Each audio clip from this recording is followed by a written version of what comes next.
Okay, so in this question we had a series of options and we had to say which of the following is not expressed in any form of units.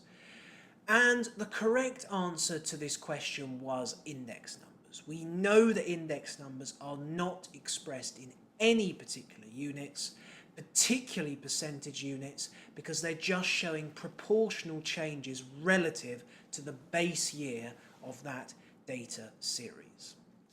So therefore, if index numbers was the correct answer, incorrect answers were percentage change, because obviously percentage changes deal with percentage units.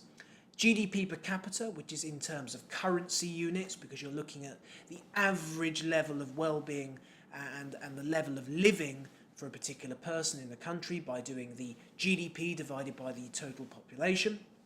Real GDP, which is expressed in currency units as well, because it's the measure of economic activity that's deflated to take out inflation issues.